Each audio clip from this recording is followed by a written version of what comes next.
So we're going to call to order the Public Safety Committee meeting for Thursday, July the 14th. It's roughly 10:01 in the morning. Madam Clerk, please call the roll. Alderwoman Davis, Present. Alderwoman Howard, Present. Vice Chair Tyus, Alderwoman Spencer, Alderwoman Boyd, Present. Alderman Bosley, Alderman Oldenburg, Present. Alderman Ryan, Here. Alderwoman Clark Hubbard, Here. Alderman Page, Present. Chairman Pacoro. Present. You have quorum. Okay, so we'll go for the approval of the minutes from Wednesday, July the 11th. Do we have a motion to approve the minutes of the July 11th meeting? Second. Okay, Madam Clerk, please call the roll. Please call the roll. Alderwoman Davis, Aye. Alderwoman Howard, Aye. Vice Chair Tyus, Davis and stuff like this. Alderwoman Spencer, I don't know. if Alderwoman Boyd, doing what? Aye. Alderman Bosley, Alderman Oldenburg, Aye. Alderman Ryan, Aye. Alderwoman Clark Hubbard, Aye. Alderman Page, Aye. Chairman Pacoro. Aye. 8 aye votes. Okay, so we have board bill number 55 in front of us this morning. Alderman Oldenburg, you want to give us the lowdown on what this is about? Certainly. Thank you, Mr. Chairman.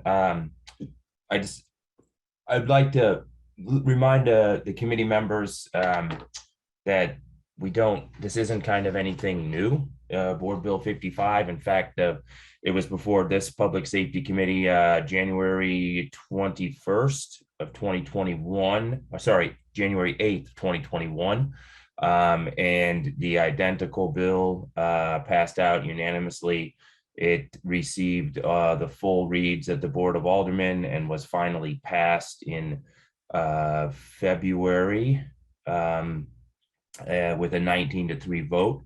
It was later vetoed during mayoral political race, and that's where it sat. My point of that history lesson is to let you know that this board bill has broad support from the Board of Aldermen, from the Public Safety Committee, from Local 73, and I think from a majority of residents and constituents, if we can take the time to explain to them what we're trying to do with Board Bill 55. So the previous board bill I mentioned was Board Bill 221. So there's nothing new. This is an identical bill that simply looks to consolidate the governance of the two Board of Trustee pension systems that the city has. Real quick, the FRS is the old pension system, or the pension system that will continue in perpetuity until 2100. That is what was the old system. The city in February of 2013, in an effort for pension reform, created a new retirement system called FRP. We are, to my recollection and knowledge, the only city in the country that has two retirement systems. I would like to get to the speakers that have signed up, Mr. President or Mr. Chairman, and then, I'd be happy to kind of wrap up what I think is, the virtues associated with this board bill, and then ask for a favorable consideration and a vote out of committee today. Okay. I just want to be respectful of the speakers that have signed up in their time so that they can speak to this. No, I was going to go down the list. I do know that Paul Payne asked to speak.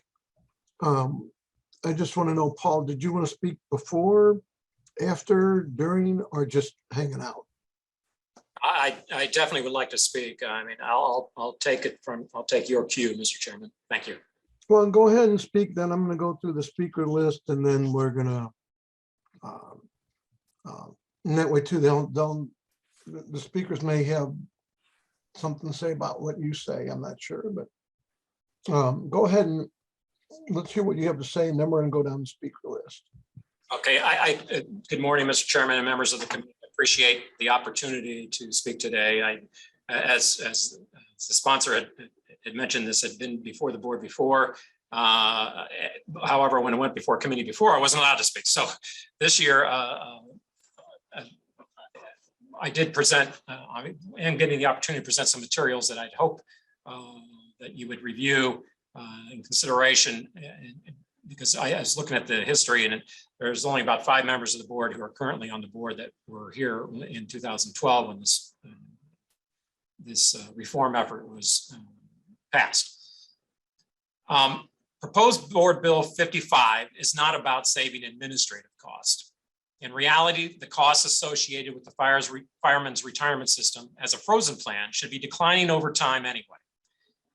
What instead the proposed bill is really about is taking a step back toward undoing the pension reforms that created the Firefighters Retirement Plan, known as FRP, back in 2012.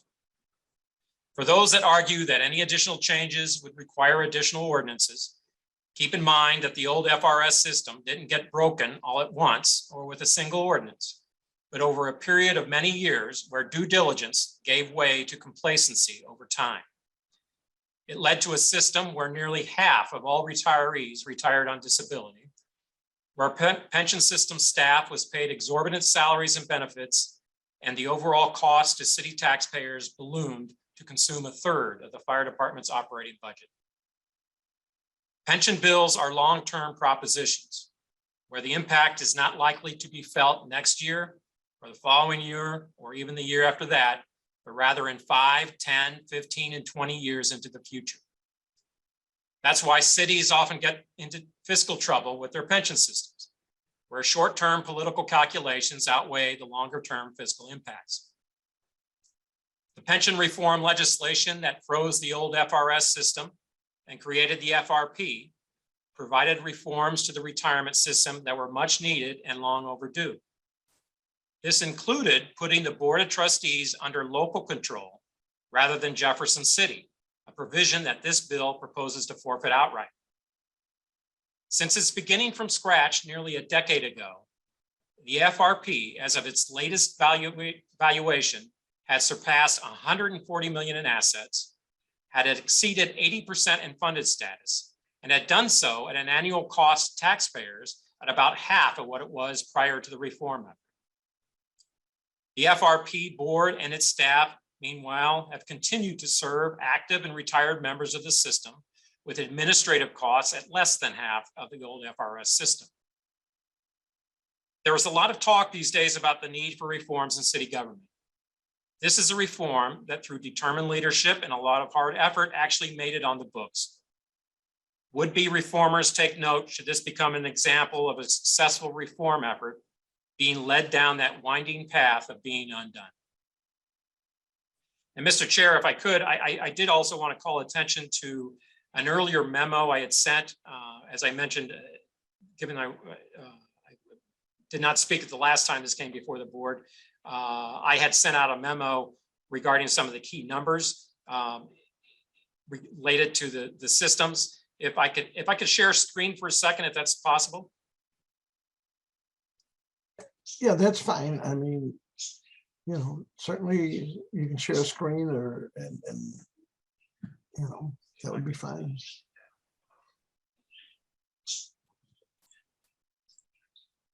see here.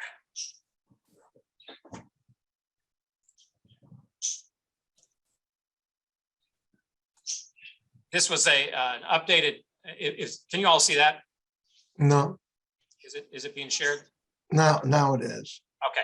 Now This it is is. an update of that memo. As chairman or as the sponsor mentioned, this was originally crafted in response to Board Bill 221, which was in the 21 aldermanic session. And I put together some numbers regarding that. This references the decline of the significant increase in the cost of the pension system prior to the reform and the decline since. It also discusses many of the provisions, and it also compares side by side the FRS Board of Trustees and the current administrative staff costs as compared to the FRP administrative staff costs being less than half. And I should also point out that staff members of FRP, unlike FRS, are members of the civil service. And then also under the FRP, the contracting practices are governed by the city's procurement ordinance 64102. So some of those other things were good government reforms that were included in this that would go out the window under board bill number 55. So I will again send this out to, I believe I sent it out earlier to the clerk. I will send that out to you, members of the committee as well, to the clerk, so that it gets, so you're able to read that. And also some of the various press clippings and such about some of the issues that drove this pension reform effort to begin with. And that's basically all I have for this morning, but I'll remain available for questions. Okay, thank you. Yeah, I'm sure that. Okay. So what we're going to do, and then also members of the committee will have the opportunity to ask or talk to anyone. So we're going to go down the list of speakers right now. Guest speaker is well, John Brewer. So John, you're first on the list as a guest speaker. It doesn't say if you're speaking for or against, just as you as a guest speaker. Okay, can you hear me, Mr. Chairman? Yes, sir. Okay. Thank you. Good morning. Thank you for allowing me to speak today on Board Bill 55. My name is John Brewer. I'm the Executive Director of the Firemen's Retirement System of St. Louis. I want to speak briefly about the firefighter pension systems in the city and how Board Bill 55 would affect those systems. We have two retirement systems for firefighters in the city of St. Louis. We have the original FRS. It's been around since 1885. In 2013, the courts did rule that FRS, the old system, could not be shut down, but that a new system could be created on a going forward basis to provide a reduced set of benefits for firefighters after 2013. And so that's what the city did. It created two systems for one job classification. Now, it's common to have multiple tiers of benefits in one retirement system. FRS administered 3 tiers of benefits as recently as 10 years ago. But I've been unable to find anywhere else in the country that has two completely separate systems for one job classification, that being firefighter. It's simply not done, and for good reason. It creates problems. It creates problems in administering the systems. It creates problems for the firefighters trying to understand their benefits, and it creates an unnecessary cost for the city. And I'll go through all those in a moment, but first, let me be clear about what Board Bill 55 does not do. Board Bill 55 does not get rid of FRP, the new system. It still functions, just as it does now. Board Bill 55 does not change benefits or return them to what they were prior to 2013. There are no benefit changes in this bill. Board Bill 55 does not get rid of local control. It's sole local control by the city. All benefit changes have to go through the Board of Aldermen and the mayor. And this bill does not get rid of the city's control of disabilities. There's a separate disability committee that's controlled by city board members in this bill.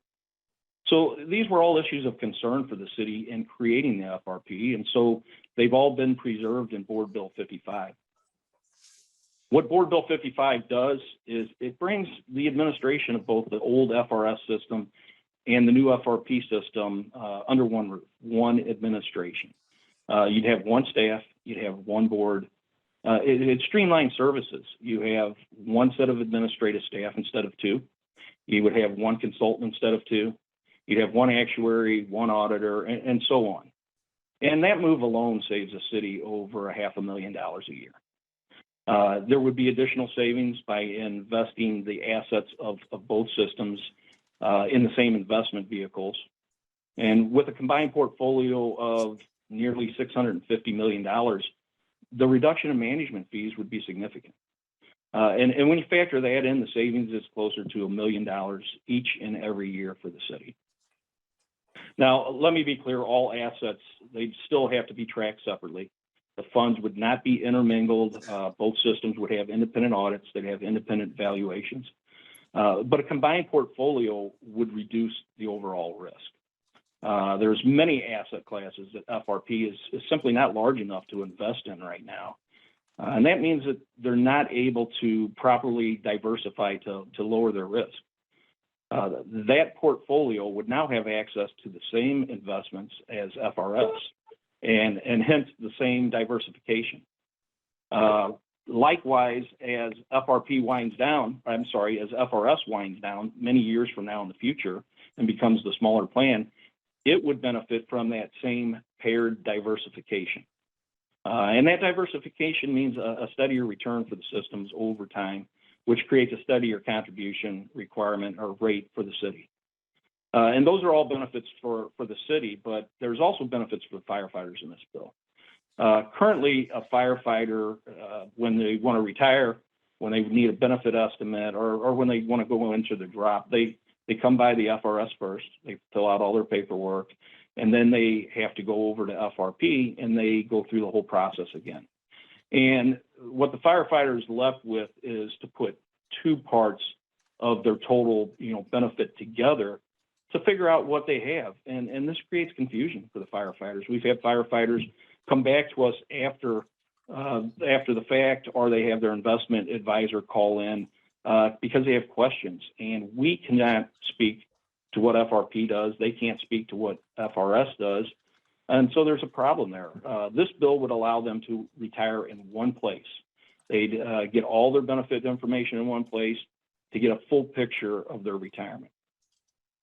I'd like to finish with two examples of how having two separate systems has created problems for my staff and myself in administering the benefits of our system. One of the biggest issues that we have is portability. In the state of Missouri, you can move your vested public pension benefit from one retirement system to another, just like you can move your 401k from one job to another in the private sector. We have over 60 firefighters who were medics previously before becoming firefighters, and they have vested pensions in ERS, the other city retirement system. They'd like to move that pension to their new retirement system. It's an easy task, happens all the time in the other systems. We had both administrations sit down. We had both systems actuaries sit down. We brought the attorneys in for both systems to work on this, but we were unable to accomplish it. The unique situation is that as the money comes over from ERS, it had to be split between the two systems.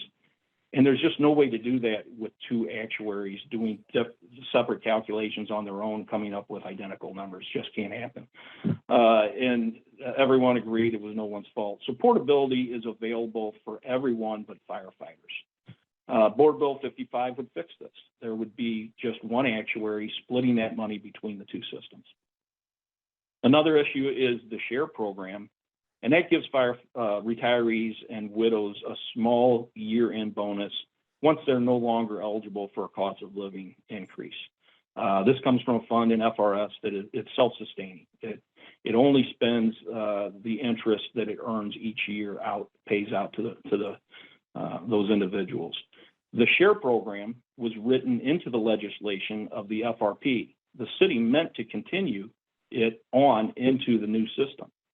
But prior to any disbursements, the firefighters were told that the city had overlooked providing a funding mechanism for the benefit. So new firefighters have actually lost a benefit that they were intended to receive even in the new FRP. So having one administration would allow for the payment of that benefit because the payment would not have to go to FRP. It would go directly out to the retirees and the widows. So Board Bill 55 benefits the city, it benefits firefighters, and it simplifies the administration of both systems. That's all I have for you. Thank you. I would be happy to answer any questions that you might have at the appropriate time. Yeah, I think we'll just keep moving on and then we'll circle back. I think what I'll do, since that was technically in favor, I think what we'll do is go to opposition, which would be Percy Green III. Percy, are you there? And go ahead and let us know what you have in mind. Oh, you know what, too? I'm sorry, I should have done this at the very beginning. I'm sorry. I need everyone speaking for or against this. You know, I'm kind of late on the one, but if you could just raise your right hand and swear that you're going to tell the truth. And I've never heard anybody say, no, I'm going to lie, but just promise you're going to tell the truth. You can swear or whatever. So just say aye and we'll be good to go. Aye. Okay, so you all promise that you're going to tell us the truth. Aye. And not make up stuff. Percy, I'm sorry, you're up. Now, I saw the vice chairman step on, and I think she was going to correct me in about a second, so I thought I better correct myself. So anyway, Percy, you're up. I'm sorry. Good morning, Good morning. Mr. Chairman, members of the board. My name is Percy Green III. I'm a St. Louis City firefighter, 22 years of service. Fire captain, currently assigned to Engine House 29 at Vanderbilt and Forest Park. I'm speaking in opposition to Board Bill 55. Initially, I understood this to be just a simple moving FRP up under FRS. Mr. Payne had already hit on some of the topics that I was going to hit on, but the main thing is that FRP is here. It's not going anywhere. $180 million, over 80% funded, 10 years. To the city's credit, they've been doing a pretty good job. It seems like that this is a hostile takeover of FRP. Nobody wants a pension more than me. The majority of the firefighters took this job because of the pension.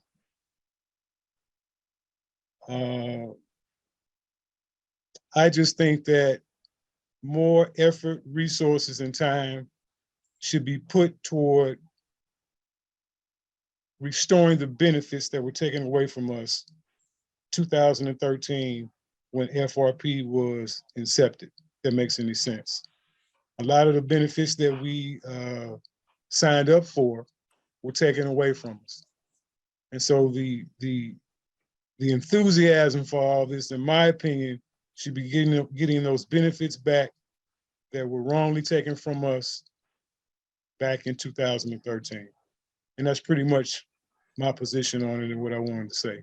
And I thank you for giving me the time to speak.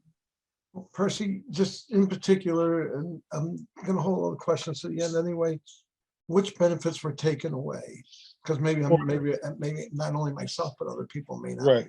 aware. Good question. For example, in FRS, we paid 8% of our pay into the pension bi-weekly. And one of the benefits is that we would get those monies back Right. at the time of our retirement. It's called a, what do you call it?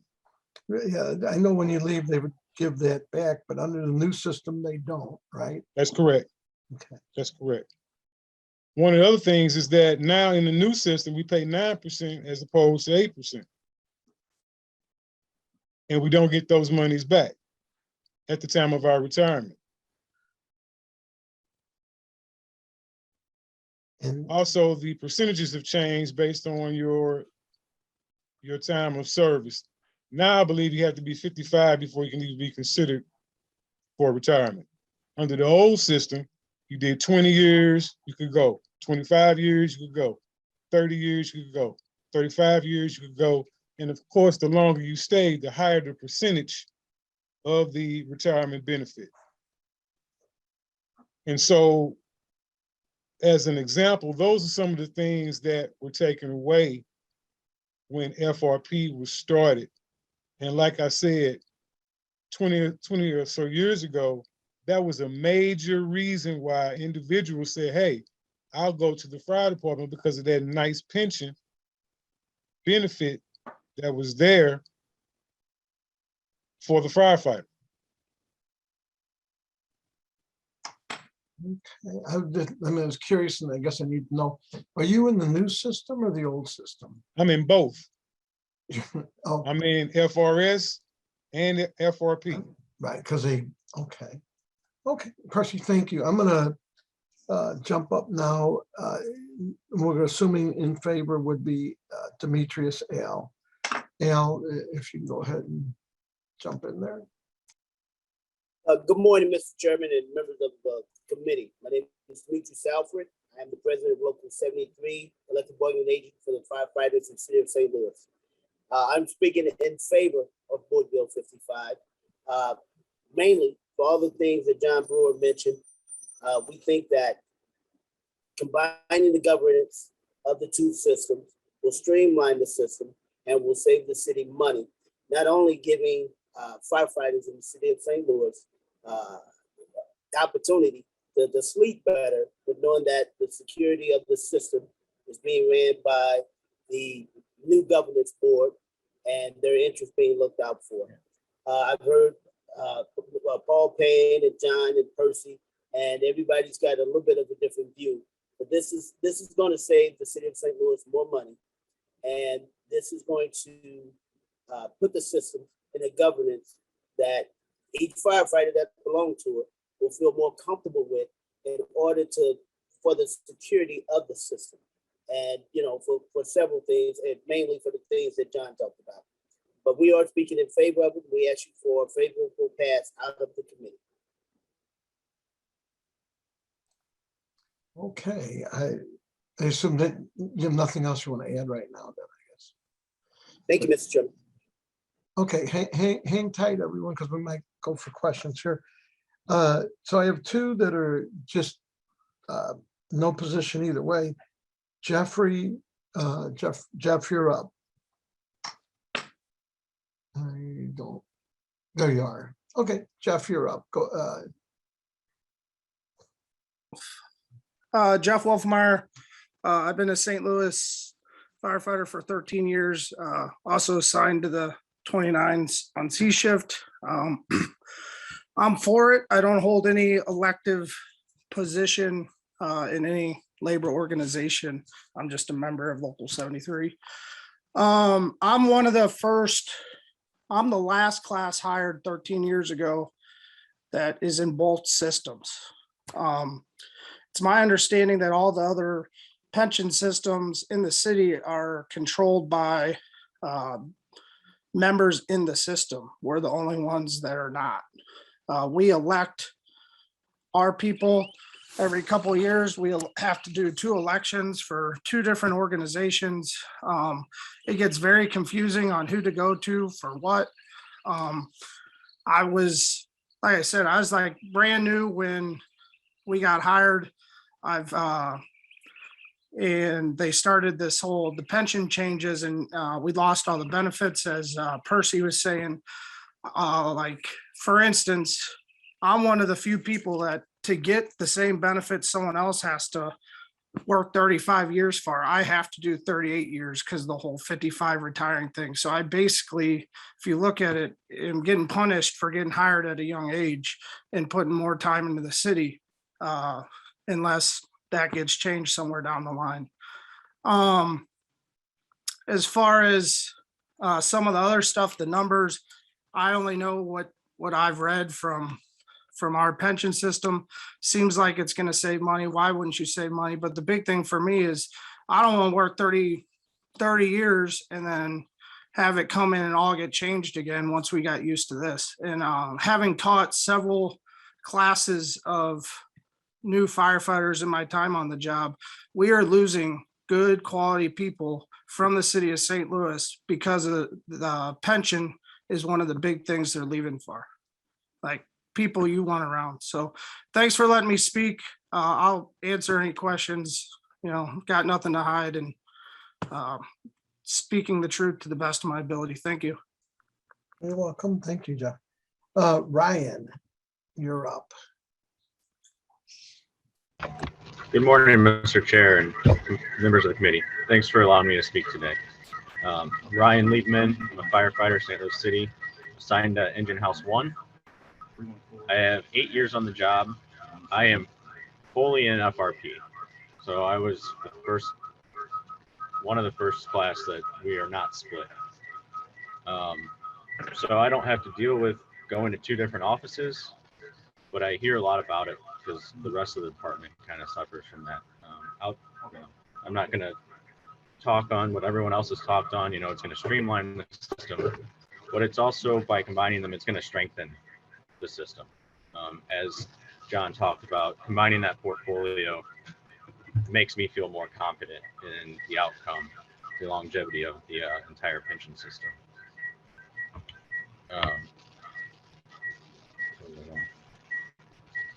That's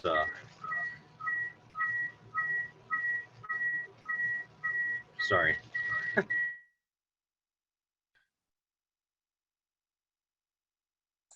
Apparently, I think he's got 2 things going, so you're muted right now.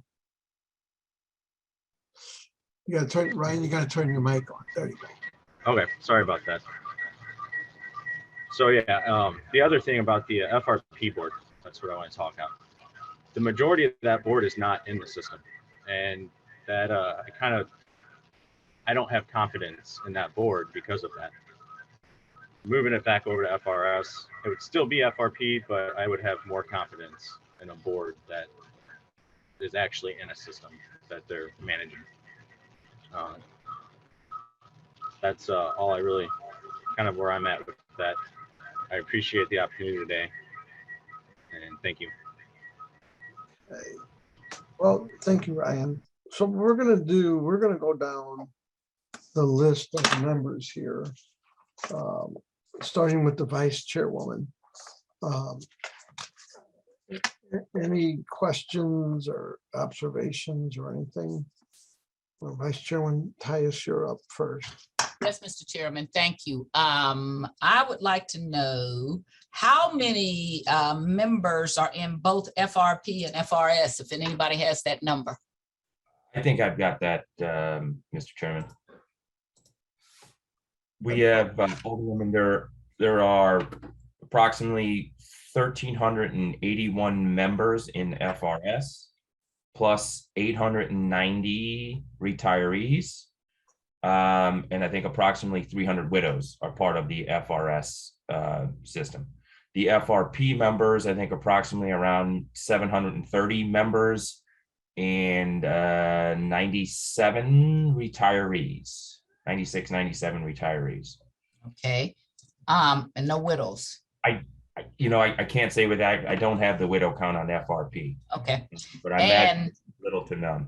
And this is as of what date? I think that was as of maybe last year. Yeah. Okay, but when did they first start going in 2018? 2013. Okay.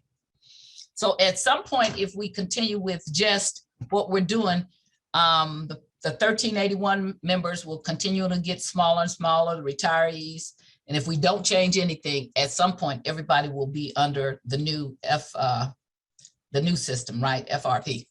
That is correct. I mean, effectively, that's what the courts decided, that when pension reform was addressed, they said that we can't just negate the FRS system that exists, right? So if you want to achieve these benefit reductions, you just have to create a new system and create this confusion of, amalgamating the two in lockstep until eventually 78 years from now, the old system writes its last check.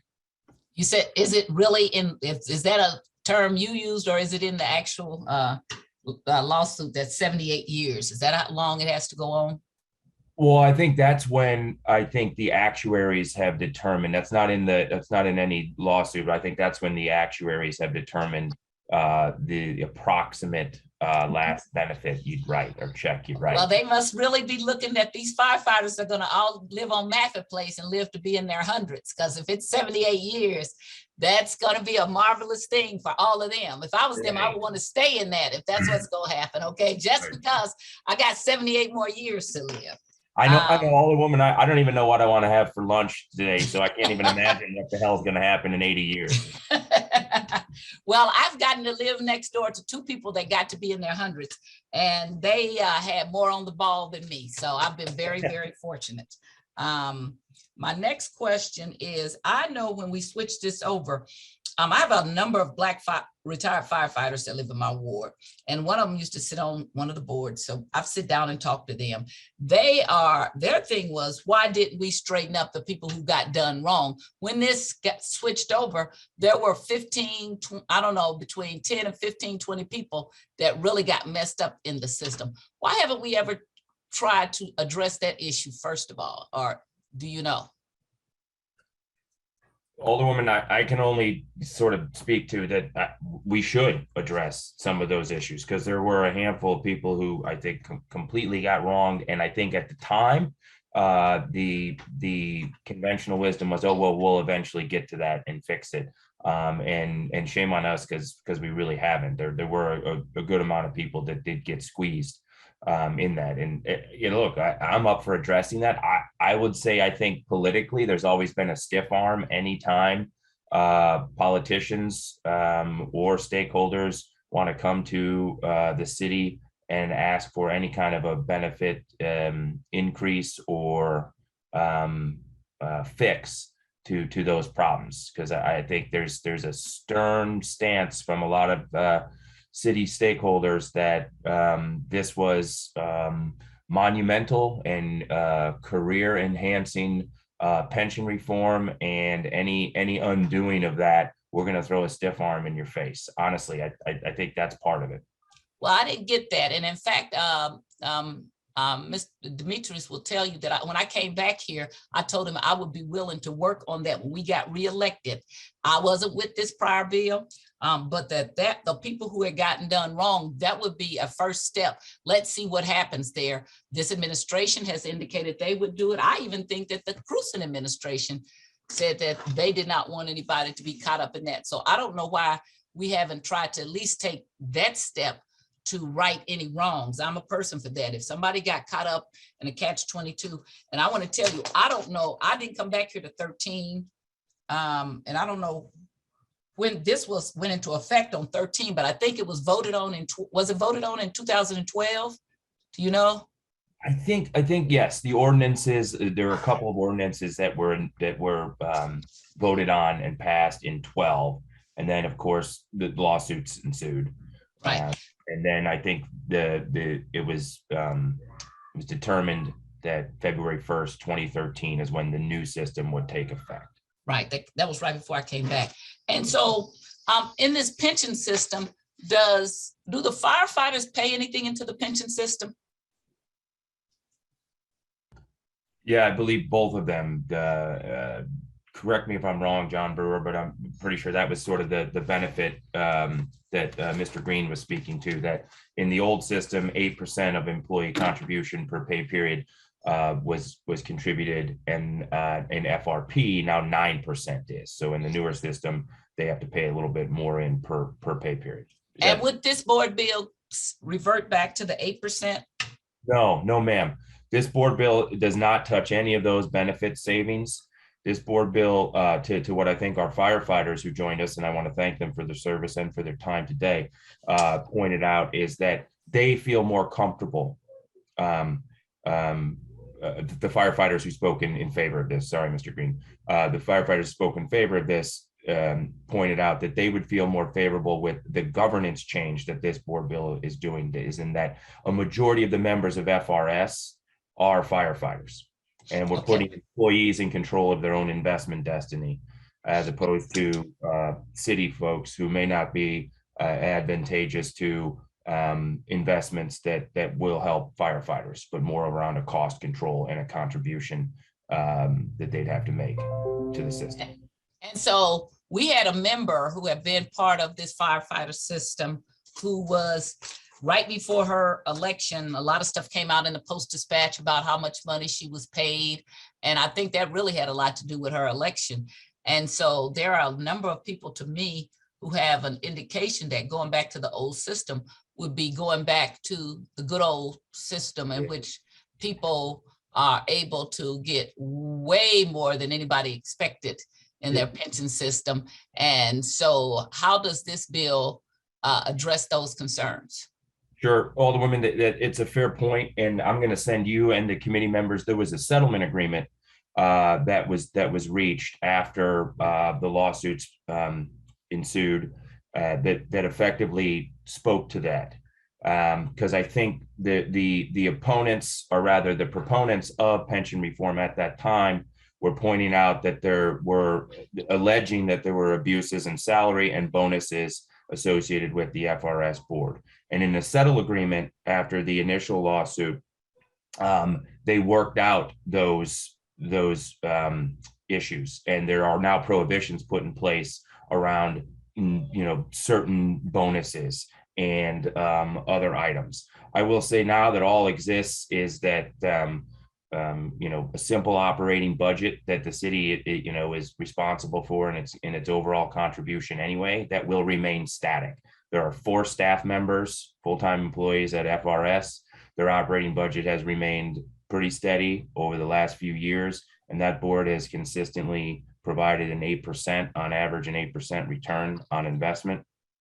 And it conservatively, I think more than the other cities' retirement systems, it conservatively projects only a 6.5% return. So, I agree. I think that's probably the lowest in the state. So when we talk about, pension systems, being too optimistic and rosy with its projections, and that the city's always footing the bill, FRS actually has the lowest in the state in terms of what it projects for its returns. Are you saying then the city doesn't support us having the best fiscal policy? I just can't. I've known Paul Payne way longer than you and anybody on this board of aldermen. We've worked together a very long time. That doesn't sound like Paul Payne to me. Okay, so well, I'm not saying anything in disparaging to budget director. I didn't say you were saying disparaging. I'm simply saying that FRS conservatively estimates about 6 or 6.5% of return, which I believe is the lowest of the retirement systems. But I can be corrected there if I'm wrong. I can jump in. I can jump in. Mr. Payne to Sure, I can jump in there. It's 6.75, and the reason why that, because it's a frozen plan. Because it obviously when you have a frozen plan, your horizon begins to start shrinking, and so when you are projecting out your earnings and projecting out what your rates will be, your options for achieving anything higher are reduced. So as time goes by, I would expect that to return also to continue to shrink, because the plan is beginning to wind up, so to speak. It's going to take a while, but so it should reflect a lower rate. Okay. I would have to check again. I don't want to get in a back and forth here, and but I do know that I'm pretty sure there was always conservative projections prior to the plan being frozen, if you will, with FRS's governance. But that's Okay. So another thing I want to address, and other people here weren't here. The reason Demetrius Alford is sitting there now is because Sharon Tice used to be the chair of the public safety. And so what happened when I became chair of public safety, all the white firefighters, Bruce Williams, they went, oh my God. And so then all of a sudden they had to deal with a Black person with a law degree who was the chair of public safety before I was racially profiled. So they went looking for not just Demetrius himself, but they all of a sudden had to have a Black face and some Black faces included. So when I hear people saying, and I'm just telling you guys the truth, everybody can check their history. When I hear people saying, because that's why we have a Black firefighters and a white firefighters. So when I hear people saying that they are comfortable with firefighters, I want to know, who are they comfortable with, and how do you have inclusion? That has been my push forever. I'm glad for Demetrius, and I want to see more inclusion. But that has not been the history of the White Firefighters Association, which is why we have a Black Firefighters Association. So how does this address that inclusion? Alderwoman, I'd be open, and I think FRS and Local 73, and I can't speak to fire, but I think folks would be open to the members, a majority of the members being people of color. quite honestly. Oh, wait, when you say members, are you talking about the members Trustees, of? trustees, board members, when, you know, to real quickly just give you the composition of the two boards, Madam Vice Chair. FRP, the new system, has 2 mayoral appointments, comptroller appointment, 2 active firefighters, 1 retired firefighter, and the budget director. Right. So that's three firefighters in essence, 1 retired, are the trustee members of the new system. The old system, FRS, has 2 mayoral appointments, a comptroller, 3 active firefighters, 1 retiree, and the chief. So My point is, I'd be open from in terms of inclusion, to answer your question directly, that some of those active members, be members of color. okay, I know what happens. I'm not saying, but that just has not been the history, okay? And it has always been a forced thing, not an inclusion. It has always been pushed. When Bruce was the chair, when I became the chair of public safety, and then they all of a sudden had, because I'm always going to bring up inclusion, not just Black people, but women and other people too, okay? People of color and whatever. So then all of a sudden they weren't speaking to the good old boys anymore. They were speaking to Sharon Tyus, and that BS that they were pushing all these many years fell on flat ears. So they went and they got John Triplett was their lobbyist. And so he, all of a sudden, I didn't talk to Bruce anymore. I started talking to John Triplett all of the time. And that was Tracy Star Triplett's dad. But basically saying the same thing. So he was pushing the same thing. It wasn't any different. It was just I had a different color face onto it. So my concern is always true inclusion.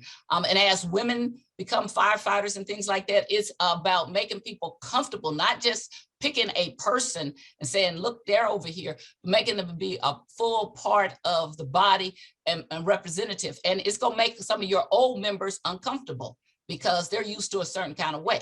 Okay, so do they have any members on the trustee board that are women? I do not believe so, no, ma'am. So that's the kind of thing. John, can you correct me? I might be, I just want to make sure that we're accurate here. John, I don't think there's any women, but I might be wrong. I just wanted to add that the comptroller representative is a woman, Beth Fitzsimmons, and that Al was not only the president of the union, Al was on the pension board on FRS for the last 10 years. And does the comptroller's member, does she vote, Beth? She a voting member? Yes, ma'am. Okay. All right. But nothing from, and that's why, you know why the comptroller's member is a female? Guess what the comptroller is, okay? We already know. She got here right after me in the 90s. So that's my whole point, is that when you have a certain body, they tend not to include. So that's just a side issue to one of the things that I'm saying. So I'm glad that there is a female on there. I wish there were more. I had another question. So people were saying that it's that it was confusing having to go between the two systems. Can you explain that to me, Mr. Alderman Oldenburg? What is the confusion? Don't they have a clear delineation of this is who handles this, this handles what? Or how does that, why is that so confusing? I'm not sure, because I don't have to deal with it. Yeah, I'm going to answer that, and I'm going to turn it over to John, because I think he fields most of the complaints associated with that, or feels it from the firefighters. But the idea that a good amount of folks here are caught in between two systems, right? Folks who were firefighters and on the job prior to 2013, and then post with the new system, have two separate systems that represent their retirement, their livelihood. And that it's confusing going from, they have to go to physically 2 different offices, and then they receive 2 different packets of what their final benefit, projection of their final benefits, or way, if they're retiring, what their final benefits may be. And then they have to kind of, infuse the 2 and figure out where they're going to be getting checks from, quite honestly, and what the total amount is. I think that represents a lot of confusion. And because, look, we've asked these people to protect us and work their whole lives. And now they're having to do algebra for 2 different systems. when really they just want to be able to go to one local office and have someone take care of them.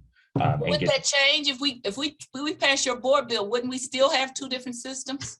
we would, but one board of governance, they could come to one location, and FRS could walk them through how the two benefit systems work together and what their net benefit would be. I mean, And right John, now, they have two board of governance, and those boards can't tell them how the other system works. Is that what you're telling I mean, me? that's the feedback we certainly get from folks who are in two different systems. So, I mean, that's, I think, trying to respond to that. So when you brought this board bill back again, because you did pass it, it got vetoed by the prior administration, and then because you did you played chess because you did it before everybody's election, and then the mayor vetoed it, and after everybody's election, you didn't have those 20 votes anymore. Have you talked to the administration? What is their position? And why do you think that the administrations, because I understand, as I said, I've known Paul since the 90s. So why are they so resistant to change and to going back? Do you have any idea? Or have they told you? Well, so there are two questions there. I'm going to answer the first one if you know where the administration is, or if you've talked to anyone in the administration. The answer is yes. Both Demetrius Alford and myself have had two separate conversations with Nancy Cross, the director of operations from the city. I won't speak to, I know that both Demetrius and Nancy are having ongoing and continued conversations around this, and have promised over summer break, the two of them are, along with other members of the administration, are going to continue a dialogue on this board bill and those fixes, quite frankly, that we've been talking about. In my conversation directly with Ms. Cross, she said, well, I don't think there's an appetite right now for the administration to accept this, but we want to keep talking, and we will keep talking. That's where it rests with the administration. So I don't think that's a complete surprise that initially they'd likely be against it. I can't speak to why, I don't want to put words in the director the budget's mouth. I think we all know his position, why he's clear. He's looking out for the city's best interest around every corner, and God bless him for that. And I think, as he articulated, he thinks that this could lead to, not tomorrow, but sort of a longer term, turn the barge around in the middle of the river. And over time, it could eke away at some of those savings that those benefit savings and pension reforms around the contribution increase, the 55 age retirement, and the no banking of sick leave were sort of the three main poles in the tent where we saw savings. And what about the comptrollers? What's their position? Last time she was in lockstep with the budget director and opposed. Think that the comptroller would say that the budget director is in lockstep with her, because she's been elected and been on ENA longer than anybody in history. Okay. You're right. I'm wrong there. Okay, so you got to be careful about that kind of thing. Okay. And I'm gonna stop asking questions, let somebody else ask some questions, and I want to formulate my last question I have, and I'll see if the chair will let me come back. I have no further questions at this time, Mr. Chairman. Okay, certainly, yes, you can follow up at any time. Alderwoman Davis. Alderwoman Davis, I know she's here. We'll come back to her. I see Alderwoman Howard, you're up and ready to go. Yes, good morning, everyone. I guess one of the things I understand, I've read through Paul Payne's concerns, and I don't know who this question should be directed to, but I'll put it out there, and then I'll let the sponsor decide. I guess, when you look at, we have control of FRP, it's controlled by the city. Is there some concern that FRP may lose control, the city control, and I'm not sure who. Is that a question for Mr. Payne, or is that a question for the sponsor? I don't know who to direct that I'll to. start. I'll certainly start. And then, I think, yes, when you talk about local control, I think as Mr. Payne's pointed out in his memo, right, it's that the city is kind of can be a watchdog on pension benefit efforts and the contributions that are made. That if the state, much like our police system, right, it's the city has very little to do because there's not a local control over the police officers' pension system. And I think the opponents of this would say the argument is that we would lose local control. We would sort of cede it back to the FRS board, which is a creature of state legislation. I would argue you still have local control because any benefit change that would be brought forth would still require via ordinance, the city of St. Louis. So the Board of Aldermen would still have to pass any changes, any undoing of pension reform if they wanted to. The mayor would still have to sign it or veto it. So the last time I checked, and I'm being a little facetious here, but the city of Board of Aldermen is locally elected. So there's a local control there, and the mayor is locally elected and can certainly control whether or not any changes, good or bad or perceived or discussed, would go forward. So, right, when we talk about local control, I would argue it still would exist despite Board Bill 55. So we would have two separate boards going forward, one for FRP and one for FRS. No, you'd have FRS controlling the two systems. Board Bill 55 would negate the need for the FRP board. Okay. Now, there still would be a city board in the legislation in Board Bill 55. There still would be a city board that would review and could control any costs and requests around disability. Again, that was, I think, quite frankly, that's a negotiating concession point that I think that Local 73 and others were willing to make, because that was always something that was pointed to in the past as abuse, that the board, the old board system just constantly rubber stamped disability.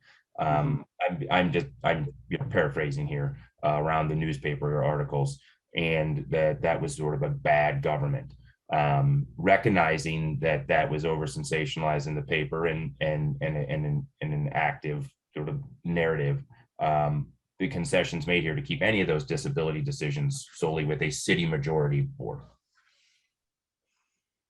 Okay. And then what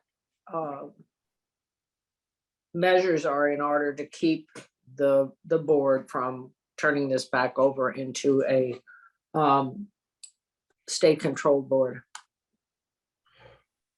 Well, I mean, I think that right now it's all localized through ordinance. So, my guess would be that the state statute would have to be changed for that to take place. But I think only enabled by a local ordinance that said we'd want to turn it over to state control. So again, that sort of localizes control at the Board of Aldermen. I think the Board of Aldermen would have to pass an ordinance, quite frankly, Alderwoman, that says, enact legislation up at the state level that cedes all authority back to the state.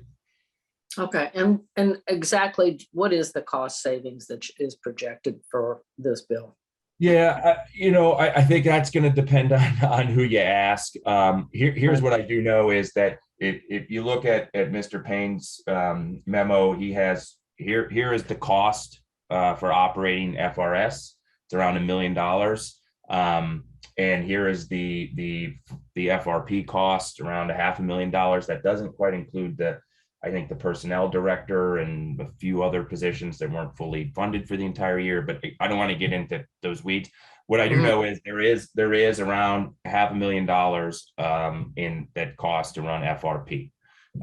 Some of those savings would accrete to one governance. Now you're still going to have things like you're right, the investment management fund fees or the management fees are still going to sort of be, constant costs.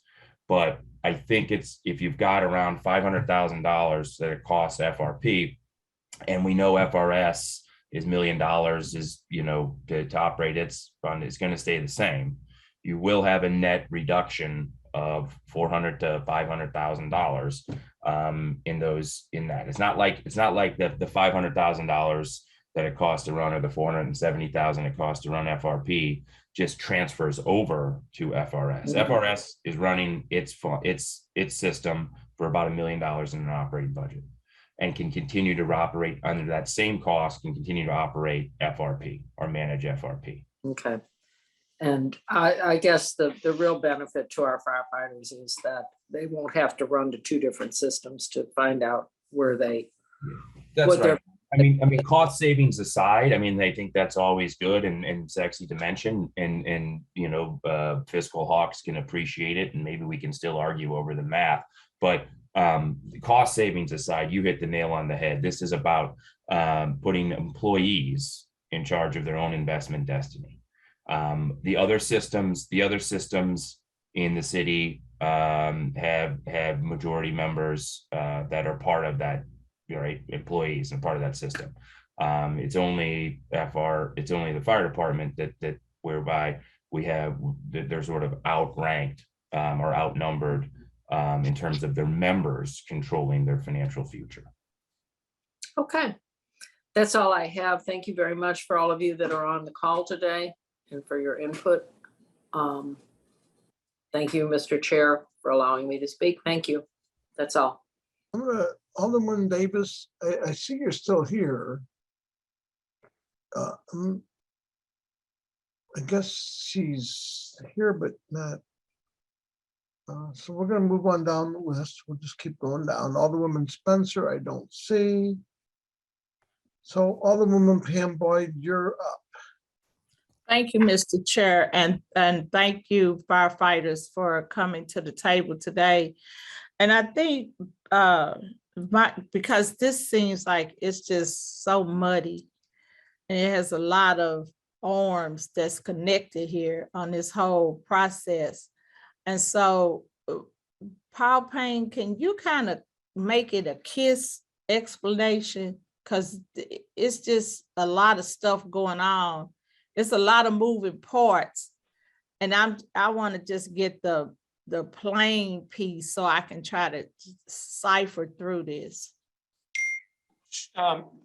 Sure, Alderwoman Boyd. If you had a copy of that memo, I could go through that again if you like. But basically, this reform took place back in 2012 as a result of the fact that pension costs had been going through the roof on the fire department. And at the time, it had increased nearly to consume a third of their budget. In the meantime, when you look at the actual how it was being run, we see that nearly half of their members were were retiring on disability. As a test to this current bill proposal, one of the problems was that they were giving out the retiree disability benefits such that you even acknowledge, as the sponsor would mention, that this was an issue, because even in this bill, it says, well, we don't trust that FRS Board of Trustees to make disability statements, so we're going to create a new board to give out disabilities. So and that was just one of a number of reforms just on the administrative side about it. Also, to address the high pay and benefits that were made the newspaper articles so prominently back in 2013. The new system, FRP, said, well, then these people should be civil service. So that's not possible. You can't. So you can't be giving out exorbitant pay and benefits if they have to follow the civil service pay plan. So that was another reform that was done. Also, as a city department, we need to follow the procurement rules as specified under the procurement rules and city ordinance. So that could be done as well. I mean, just by the fact that we have to create a separate board for disability should speak to the fact that there was a problem in terms of governance related to the FRS system that we had to address. And so that was just a number one of the things that we also had to deal with. I think, and I know that there are some issues related to having two systems. I think the fact that the old FRS will slowly be going away. So when we talk about, oh, we're going to save admin costs, well, the admin costs on the FRS should be going down as memberships go down. I mean, the number of active members has declined over 28%, but we're still spending the same amount on admin costs. So over time, that should be going down. I think some of the other changes since then, I mean, if you look at it since inception, as I mentioned in my opening remarks, that in the 10-year period since this was started, the system now has over $140 million in assets. This is as of October 1st, the last valuation. It's 80% funded. And the admin costs are less than half than what the old system was. So I don't see how the current governance could be considered anything other than a success. Obviously, if there are issues related to administrative communications or something like that, that's something that both boards can address anytime, but you don't need a legislative solution for that. So I think the fear is that, and when I look at it, and again, as I mentioned, only 5 members of the current board were here back in 2012 when this was adopted. This was a major problem, and it took a lot of heavy lifting to get this done. And it's one of those things that affects not only this year, next year, it's 20 years down the road where future generations have to pay these bills. I should point out that it's the taxpayers who pay, if the market goes down, let's say it is as it is today, it's the taxpayers who pay 2/3 of the cost. Sure, the city employees contribute, but that stays the same regardless. Any loss in investments and such is made up for by the city and its taxpayers. So those are the kind of things we were trying to address when the new plan was adopted, and I think it's been successful. And so I would hate to see a regression at this point, having achieved that much at this point in time. Okay, thank you. And I did speak to the comptroller in regards to this bill also. So that's why I was trying to get clarity from the budget director, because I know those two people have been here with Alderwoman Tyus. I want to say Alderwoman Davis have been at the table discussing this for a while. And so I feel they have the knowledge to know the process that was put through to try to make some clarity. But I just kept hearing those people that weren't, I guess you say, treated fairly or treated correctly. I don't hear anything to say how that's going to be accommodated to make that right out of this whole process. So that's all I have, Mr. Chair. Thank you. Thank you. Alderman Bosley, Brandon, Alderman Bosley, are you with us? I am. There he is.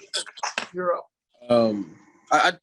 My question is pretty simple. I remember the very last time this kind of came up, there was some conversation initially about, not initially, kind of on the back end on the exact cost. I may have missed a bit of the presentation, Mr. Payne, when I first got on. I was about 10 or 15 minutes late. So I don't know if you put the exact implications of what it would cost the city directly versus what we are spending right now. But from my understanding, the last administration said that this would be a significant cost increase. And I just wanted to kind of see if we had just in black and white what the exact number would be. Sure, Alderman, I could address that. It wasn't a cost increase. What they're proposing is saying, hey, look, if we combine the two funds or the two boards, there would be cost savings because you would not have to be paying various administrative costs. My argument there is that over time, the cost for the old system, which is frozen, should be going down anyway. So you should be seeing a savings just by the fact that there are no new members going into the old FRS system. Its membership is declining, right? So that should be going down on its own. So given that, the admin costs are not the drivers here, but the drivers here are what are some of the other reforms that were made when the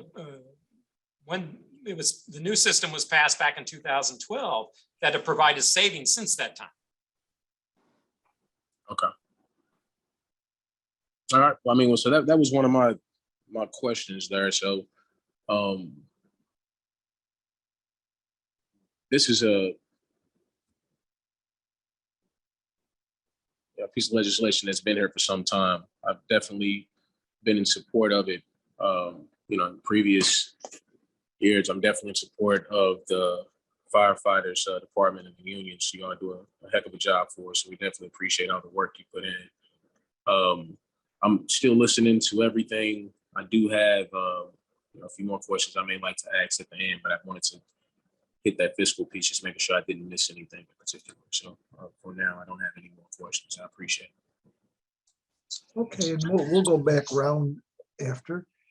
I'm sure Alderman Oldenburg, you don't have any questions of yourself. Alderman Brett Ryan.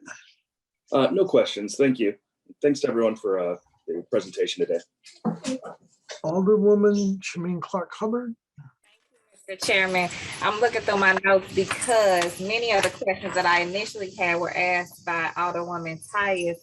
But I did have a few questions. I know Alderman Oldenburg, one of the things I'm listening and learning, also listening to my constituents that I have made sure to send them this recording and they're watching along. But I know that it goes without saying the work that Paul Payne, Budget Director Payne does. And even Alderman Oldenburg said that he is ultimately looking out for the city's best interest. I know that Director Payne touched on some of the misuse that went along, I guess, with FRP from the articles that he mentioned. I was actually trying to look that article up. And I do want to also chime in along with Alderman Boyd, Alderwoman Boyd, Alderwoman Tyus, because I'm definitely hearing that. And Firefighter Green, that if there's any energy needs to be focused right now, it should be focused on righting the wrongs that went into the last legislation, the last lawsuit. I wanted to ask, where is Chief Jenkerson on this? And I'm not sure who I should be. I'm sorry, asking who I should ask. Alderwoman, I think the chief needs to be asked that. I have not presented this directly to him. The only thing I can say is, if you look back at the FRS minutes and you look back at the discussion around pension issues, I think he's historically always voted with the firefighter majority members when he's as a trustee. So that's the only thing I think I could say, but not having expressly talked to him recently, but I assume, and again, this is an assumption, he would be in favor, mainly based on his prior votes on FRS. Okay. I mean, John and Al, is that sort of a fair assessment? Okay. Okay, well, Alderman, I'm happy to reach out to him and have him give you a call, or you could reach out to him directly too. Yeah, I should have said, well, I don't need an excuse to reach out to him. Everybody knows I love Chief Jenkerson. Everybody knows I love the fire department. So again, I want to echo my colleagues and say thank you all for your service, the ones that are on the call today and the ones that are listening in. Thank you all for your service. I am getting different information coming in, so I'm just evaluating it, listening, and definitely learning. But I don't know, there are some things that have been said prior to me getting here about the misuse in FR. People, if anybody on the call wants to speak to that or not speak to that, that's fine. I just want to make sure that the question was asked and that there's a public answer. I'm sorry, what was that question, Alderwoman? The corruption of the misuse, I took notes. because Paul kind of alluded to it, but the misuse of FRP, the corruption that was that led to this initial lawsuit. Well, I think we should be careful. I don't think there was any corruption Okay. at all. I mean, no one was indicted. So I think what the budget director was alluding to is there were several news articles run at the Post-Dispatch at the time of pension reform, which of course was great marketing when you're trying to change a pension to find abuses and pick out certain items around pay and other things. So I would direct you to those news articles and have you make up your own mind around where those abuses or alleged abuses existed. Absolutely. And I definitely don't want to mix up that I felt like Director Payne said anything about. No, I know. I just That's another message I received. And these days we that term. all be careful using the word corruption. I understand. And I would second that, yeah. But just in case you're interested, I did attach the copies of those articles in addition to mine. They should be in the folder. Oh, okay, because I was trying to Google them. Thank you so much. And with that, I'll get back and continue to listen. Thank you. Thank you. Alderman Page. Yes, thank you, Mr. Chair. First and foremost, I would like to echo my appreciation for all of the city's firefighters for the job they do, for the service they render, both those on this call in this hearing and those not. I just have one real simple question. I've been listening to every word said here today very carefully. And I'd like to address my question to Mr. Weffelmeyer. Is he still with us? Yes, sir. Sorry, I was muted. No problem.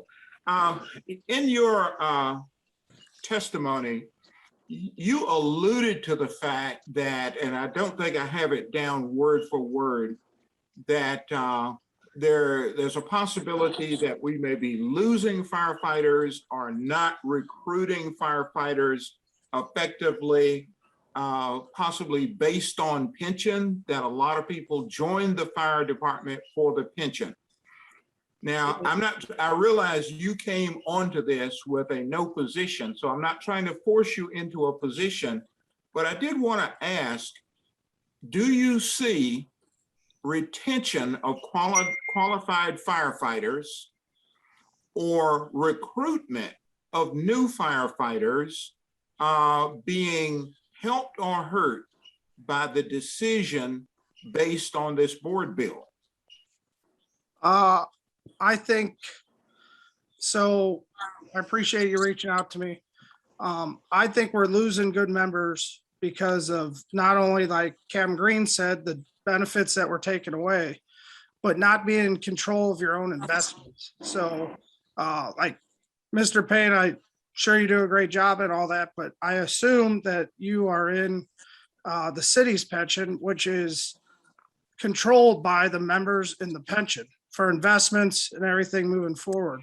I am in a pension that is not. It is controlled by who the city appoints, not by members in the pension. Far as losing the benefits that was taken away, that's what's hurting, in my opinion. Keeping good members in the city, that and pay. So I come from a firefighting family, but a county firefighting family. I love the city, wanted to work in the city, but we're losing my friends, young guys in droves to county departments to where they control their own pension and they're getting paid 2 and 3 times in some cases what we're getting paid in the city. This bill doesn't give any of those benefits back, to my understanding, and it doesn't fix any pay or anything like that, but it would make us feel more comfortable going forward to have a controlling interest in the votes, so I don't get another 20 years into my 13-year career, 8 years away from retirement, because the way it's set up, I got hired young. Like I said, I will get punished for retiring with 35 years in the city. I will lose money the way it's written right now. But going forward, I don't want to work 20 years in the city and then have it change again. It already got changed once, and we don't have control of any of that. And we also, we pay 9%, but none of us pay into Social Security. I don't know if other city workers do because it doesn't directly affect me. So none of us get Social Security. So that's kind of my opinion. And I just know because like 5